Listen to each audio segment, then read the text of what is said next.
Good evening all.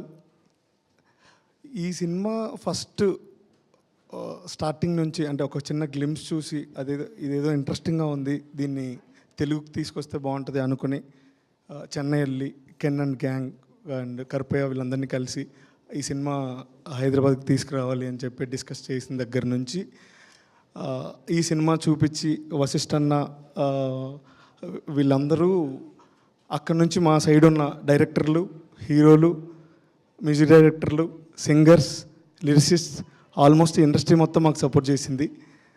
Thank you అన్న, శర్వా అన్న.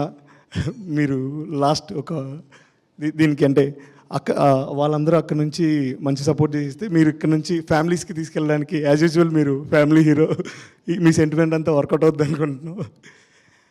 So sweetest part of this film ఏమిటంటే last college అయిపోగానే మేము ఇక్కడ మార్కెటింగ్ ఏజెన్సీ స్టార్ట్ చేసి సో ఆల్మోస్ట్ ఒక 7-8 ఇయర్స్ నుంచి ఇక్కడ ఉంటున్నాం.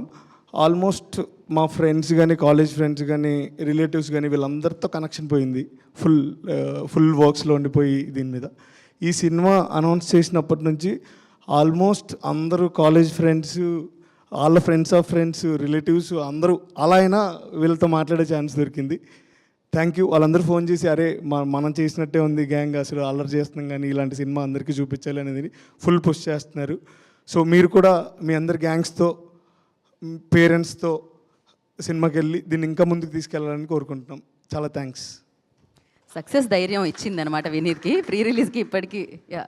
వినీత్ ఫ్రెండ్స్ అందరూ కాల్ చేసి చెప్తున్నారు నువ్వు గుర్తొస్తున్నావు మావా అని. మీరే కొంచెం ఎక్కువ చూసి వినీత్ ఎక్స్ గర్ల్ ఫ్రెండ్ దగ్గరికి కూడా సినిమా వెళ్ళేలాగా చేయాలండి. Thank you so much. Ex girl ఫ్రెండ్కి ఓకే. అలాంటి బ్రేకప్స్ ఉండడం వల్లనే హౌస్ఫుల్ వచ్చింది. బ్రేకప్స్ ఉండడం వల్లనే E2C